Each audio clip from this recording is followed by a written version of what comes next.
Editor Brian Taylor, where Brian, you're joined by a guest. Good afternoon to you.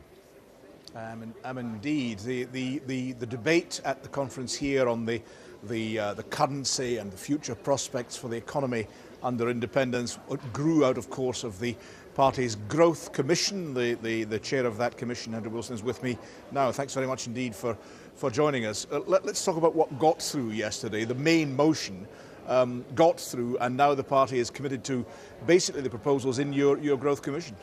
Yeah, it was a really great moment for the SNP and for the cause of independence. We passed a motion effectively by acclaim in the end, which is a prospectus which is honest, which is clear, and will give people a sense of what will happen, and is very, very ambitious. We now have the platform on which to win, I think, a very big majority for independence, which is what we want to achieve. Let's talk about the currency first. We'll come to the other elements later. But on the currency, you're now saying that you would, with that amendment, you'll move to that as soon as practicable to another to an independent Scottish currency. Does that give you more wriggle room, perhaps?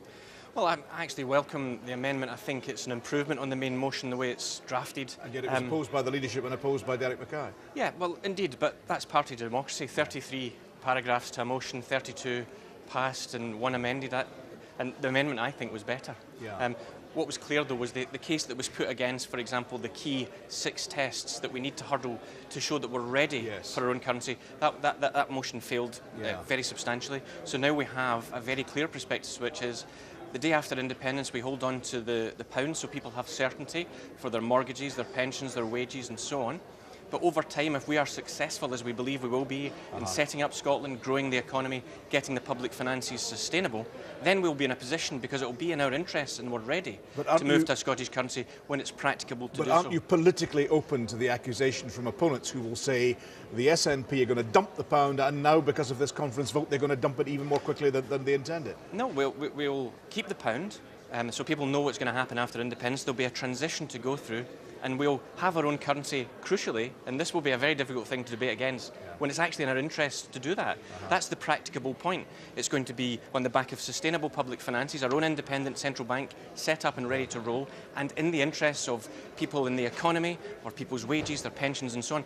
That's the key test, and we will get there. Most countries in the world get there, and we want to get there, but it will only be in the back of our success. Those 6 tests, they're about banking stability, they're about trade, about matters like that. MP Angus MacNeil tweeted, "Delegates clearly voted to get rid of the 6 tests. They were demolished to the sound of comedic laughter."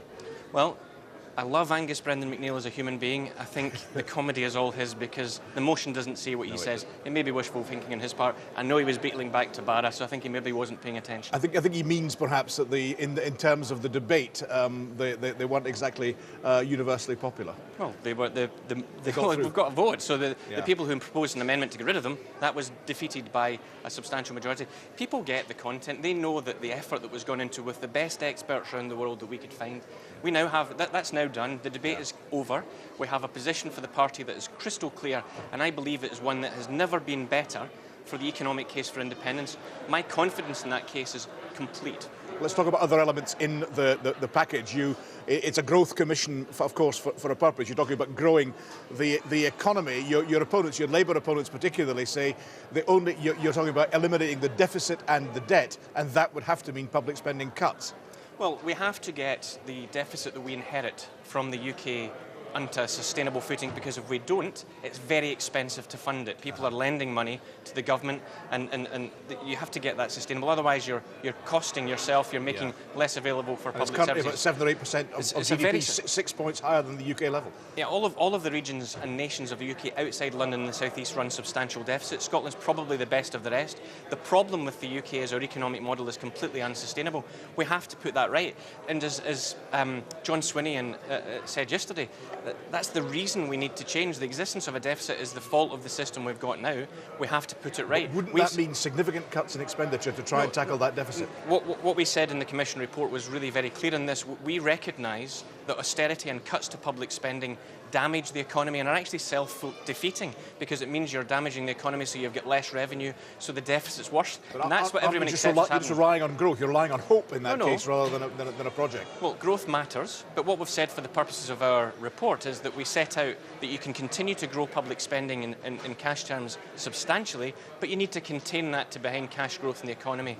And that's the way you do it. But you supercharge counters that with growth. So you don't depend on the growth for the purposes. You know, every UK budget, the OBR, depends on a forecast for growth. It usually is confounded and they have to come back and mop up the mess. We've done the opposite of that in our prospectus, so people can trust what the SNP are going to say in a future referendum. We'll know exactly what's going to happen.